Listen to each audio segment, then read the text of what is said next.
Quand on a demandé au Bouddha de donner l'essentiel de son enseignement, il a dit l'essence de l'enseignement en tibétain, c'est... Vous avez compris. Ceci, je le partage toujours, car cela donne l'essentiel, synthétise tout l'enseignement du Bouddha. Car l'enseignement du Bouddha, le Bouddha était un maître extraordinaire qui, par son éveil, a vu que tous les êtres, sans exception, avaient le même potentiel que lui, le potentiel de l'éveil. Comprenez-vous? Mais il a vu qu'à cause de l'ignorance, les êtres ne pouvaient pas voir leur vraie nature.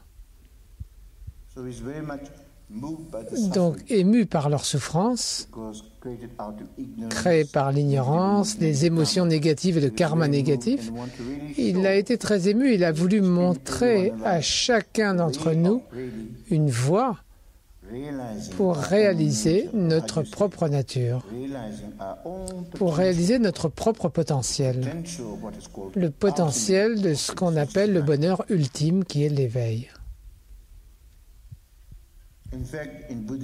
En fait, dans le bouddhisme, quand on parle de l'éveil, les gens pensent parfois « Ah, mais l'éveil, c'est pas pour moi, c'est seulement pour les saints et les saintes. » Mais en réalité, vraiment, véritablement, consciemment ou inconsciemment,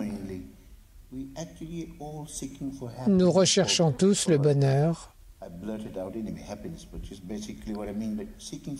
Nous recherchons en fait l'éveil, ultimement. Car qu'est-ce que l'éveil? C'est le bonheur durable et ultime, qui est libre de souffrance, de chagrin, libre des souffrances et des causes de la souffrance. Car qu'est-ce qui cause la souffrance?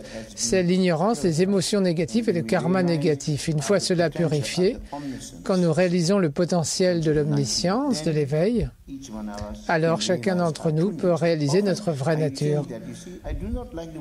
Je n'aime pas ce mot de bouddhisme, car le bouddhisme limite le bouddhisme. Ce n'est pas un isme. Mais comme les gens disent bouddhisme, on dit bouddhisme. Mais ce n'est pas un mot tibétain, de toute façon, c'est un mot anglais. Bouddhisme, ou français.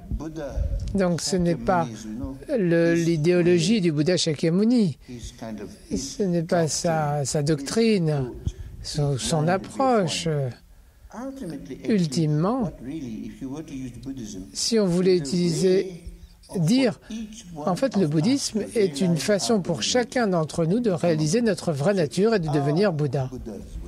Donc c'est la façon, notre voie propre qui va nous permettre de réaliser notre potentiel éveillé. C'est ça le bouddhisme. C'est pourquoi le Bouddha a enseigné de tant de façons. Il a enseigné 84 000 voies différentes, est-il dit.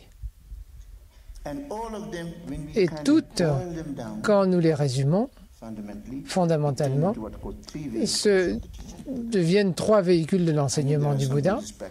Il y a certains pratiquants bouddhistes dans cette salle, donc pour leur bien, je donne ces termes. Il y a le véhicule fondamental, appelé parfois la tradition Theravada. Il y a le Mahayana, le véhicule des Bodhisattvas, et il y a le Vajrayana. Les trois véhicules. La raison pour laquelle je mentionne cela, c'est parce que quand on a demandé au Bouddha de donner l'essentiel de son enseignement et qu'il a dit ces paroles,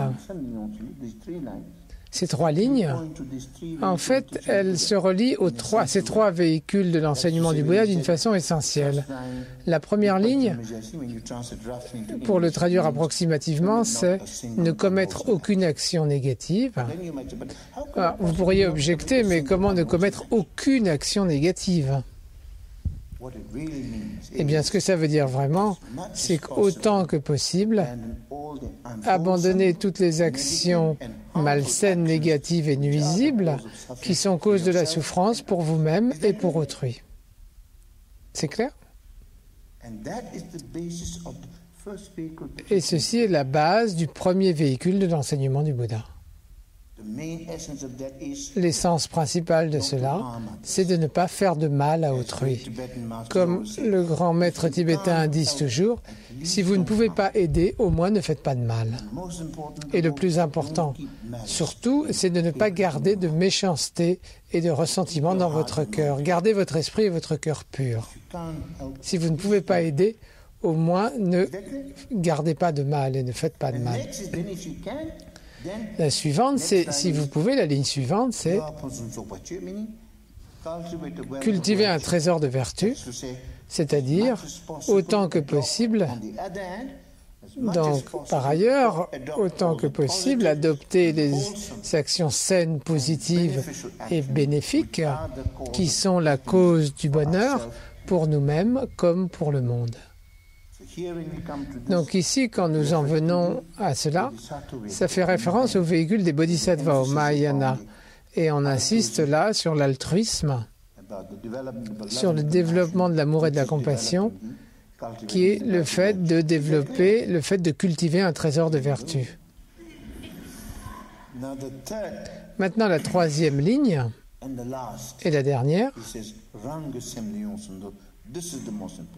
ceci est la chose la plus importante, c'est dompter cet esprit qui est le nôtre. Rang, ça signifie soi-même, sem c'est l'esprit, dul c'est dompter. Donc dompter, transformer cet esprit qui est le nôtre, comprendre, réaliser cet esprit qui est le nôtre, conquérir cet esprit. En fait, c'est la base du Vajrayana, cela.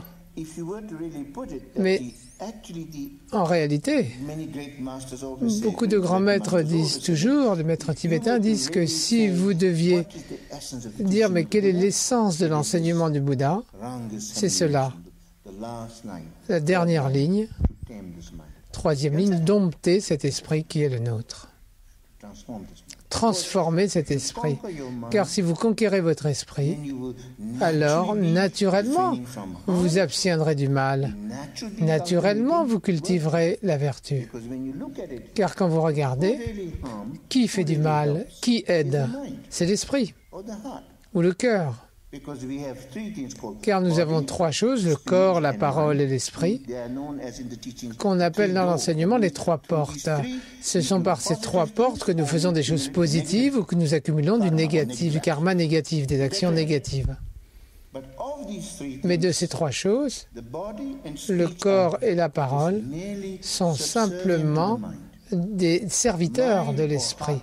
C'est l'esprit ou le cœur qui est le patron, le chef. Vous comprenez ?